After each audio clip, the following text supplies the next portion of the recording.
11ই জানুয়ারি ISL এর derby অনিশ্চিত। ওই সময় গঙ্গাসাগর মেলা চলবে। আর এই মেলা চলার কারণে পর্যাপ্ত নিরাপত্তা দিতে পারা যাবে না, এমনটাই ক্রীড়ামন্ত্রী অরূপ বিশ্বাস তিনি জানিয়েছেন। 11ই জানুয়ারি আইএসএল এর ডার্বি এবং সেই ডার্বি অনিশ্চিত বলেই জানা যাচ্ছে এখনো পর্যন্ত। কারণ হিসেবে দেখানো হচ্ছে যে ওই সময়টিতে গঙ্গাসাগর মেলা চলবে, তাই পর্যাপ্ত নিরাপত্তা দিতে পারবে না রাজ্য। ক্রীড়ামন্ত্রী অরূপ বিশ্বাস জানিয়েছেন।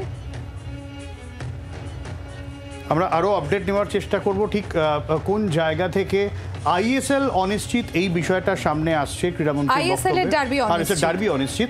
দেবাঞ্জন রয়েছেন আমাদের সঙ্গে, দেবাঞ্জনের কাছ থেকে আরো আপডেট নেব। দেবাঞ্জন, দেখো সব্যসাচী, আইএসএল এর ডার্বি 11 তারিখ ছিল, এটা পৃথ্বী ডার্বি, যে ডার্বির আয়োজক মোহনবাগান।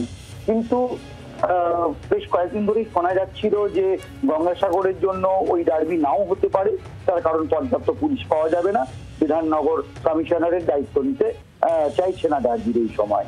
এবং তার উপরে এর সঙ্গে ওদের ওপর বিস্ফোরার মতো যখনই ক্যানিং থেকে জঙ্গি উদ্ধার হয়, জঙ্গিকে পাওয়া যায়, তারপরে কিন্তু পরিস্থিতি আরো গুরুতর হয়।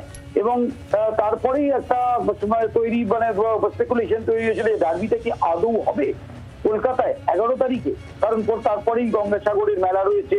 সেই জন্য পুলিশ প্রশাসনও এই ডার্বির দায়িত্ব নিতে চাইছে না। আজকে ক্রীড়ামন্ত্রী অরূপ বিশ্বাস তিনি তার দপ্তরে সাংবাদিক সম্মেলন ডেকেছিলেন। তাকে যখন এই প্রশ্ন করা হয়, তিনি সরাসরি জানিয়ে দেন যে 21 দিন আগেই মোহনবাগান ক্লাব এই ম্যাচের আয়োজক, তাদেরকে জানিয়ে দেওয়া হয়েছে যে এই ম্যাচে আমরা কিন্তু পুলিশ দিতে পারবো না, তার কারণ গঙ্গাসাগরকে আমরা প্রায়োরিটি দিচ্ছি। কথা হচ্ছে যে তারপরে মোহনবাগান কি করছে, তার কারণ এই ম্যাচের আয়োজক মোহনবাগান কর্তাদের সঙ্গে এরপরে যখন যোগাযোগ করা হয়, তারা তখন বলেন যে সরকার যদি কোনো তাদের প্রশাসনিক কার্যে ব্যস্ততার জন্য পুলিশ না দিতে পারে, সেক্ষেত্রে কিন্তু আমাদের পক্ষে ডার্বি আয়োজন করা সম্ভব নয়। সেক্ষেত্রে কি দেবাঞ্জন ডার্বি পিছোতে পারে, পোস্টপন হতে পারে, এরকম কি কোনো সম্ভাবনা রয়েছে?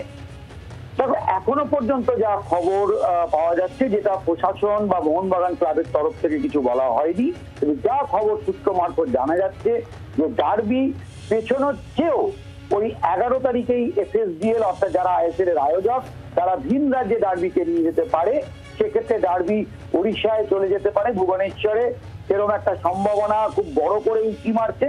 এবং এক্ষেত্রে মোহনবাগানের একটা বড় ক্ষতি, কারণ যুব ভারতীর যে গেট সেলের অর্থ একটা 65,000 স্টেডিয়াম, সেই অত বড় স্টেডিয়াম তো ওড়িশায় নেই।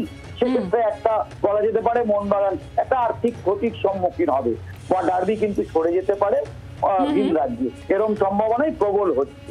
ধন্যবাদ দেবাঞ্জন।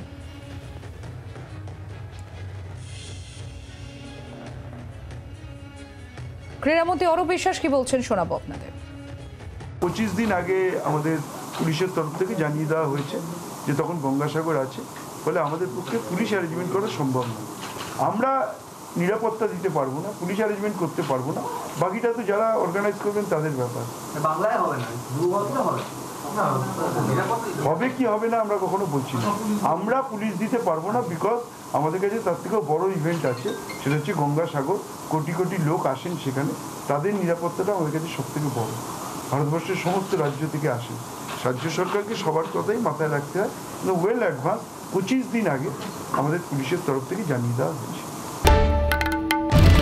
বাংলার আওয়াজ, বাঙালির আবেগ, জি 24 ঘন্টা।